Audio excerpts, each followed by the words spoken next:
Perkenalkan, nama saya Eden Kalvari Kalalo dari kelas 3B1 Manajemen, NIM 1906110241. Saat ini, saya akan memaparkan materi yang dipresentasikan oleh kelompok kami, karena saya tidak mengikuti presentasi pada hari tersebut, yang membahas tentang sumber daya manusia dan rancangan pekerjaan.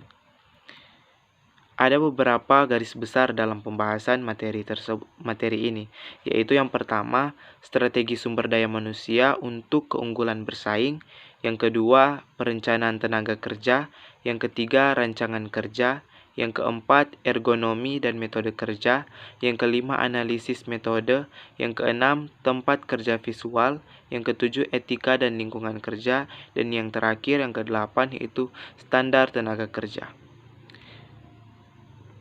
Strategi SDM untuk keunggulan bersaing. Tujuan strategi sumber daya manusia adalah mengelola tenaga kerja dan merancang pekerjaan sehingga orang-orang dapat diperdayakan secara efektif dan efisien. Adapun batasan-batasan dalam strategi sumber daya manusia, yaitu yang pertama, keputusan yang dibuat menjadi mengenai seseorang kerap dibatasi oleh keputusan yang lain. Pertama, baruan produk dapat menentukan apakah tenaga kerja yang ada merupakan tenaga kerja musiman atau tetap. Yang kedua, teknologi, peralatan, dan pekerjaan.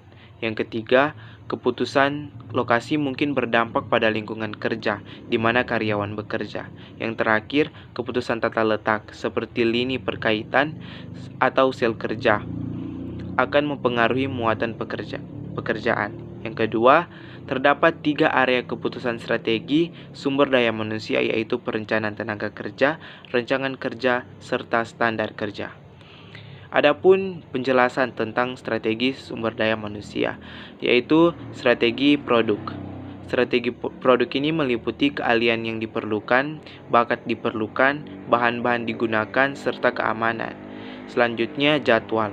Jadwal meliputi waktu 1 hari, waktu 1 tahun, serta stabilitas jadwal.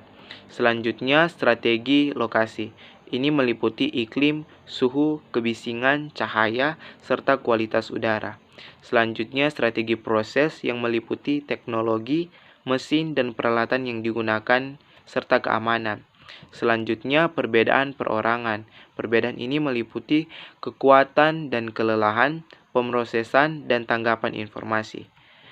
Yang terakhir, strategi tata letak meliputi posisi yang tepat, proses, lini perakitan, sel kerja, serta produk. Selanjutnya, menjelaskan tentang perencanaan tenaga kerja. Perencanaan tenaga kerja adalah cara menentukan kebijakan karyawan yang berkaitan dengan stabilitas tenaga kerja, jadwal kerja, dan aturan kerja. Kebijakan stabilitas tenaga kerja, yaitu ikut permintaan dengan tepat. Dengan mengikuti permintaan dengan tepat, akan menjaga biaya tenaga kerja langsung yang terkait dengan produksi, tetapi akan menimbulkan biaya yang lain seperti biaya perekrutan dan perhentian karyawan, asuransi, pengangguran, dan upah yang lebih tinggi untuk menarik karyawan agar dapat menerima pekerjaan yang tidak stabil. Selanjutnya, menjaga jumlah karyawan konstan. Dengan mempertaruhkan jumlah karyawan konstan, berarti perusahaan mempertahankan karyawan yang terlatih dan menjaga biaya perekrutan, pemberhentian, dan pengangguran menjadi minimum. Jadwal kerja. Variasi yang terkenal saat ini adalah jadwal kerja yang disebut flex time. Dengan batasan-batasan waktu tertentu, flex time mengizinkan karyawan untuk menentukan jadwal mereka sendiri atau jadwal mereka masing-masing. Kebijakan ini memberikan otonomi dan kebebasan yang lebih banyak pada sisi kerja. Selanjutnya, pilihan lainnya adalah minggu kerja yang fleksibel. Dengan rencana ini, jumlah hari kerjanya lebih sedikit, tetapi jam kerjanya lebih panjang seperti 4 hari kerja dengan 10 jam per hari. Selanjutnya, pilihan lainnya adalah jam kerja yang pendek alih-alih yang panjang. Rencana ini acap kali mengubah status karyawan menjadi berstatus paruh waktu. Pilihan seperti ini biasanya menarik dalam industri jasa. di mana keperluan karyawan saat beban tinggi sangat diperlukan.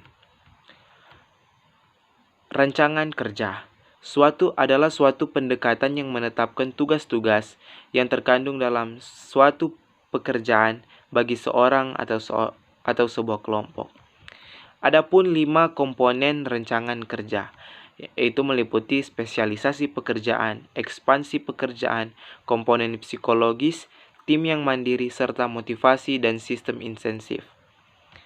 Spesialisasi tenaga kerja adalah pembagian tenaga kerja pada tugas-tugas khusus.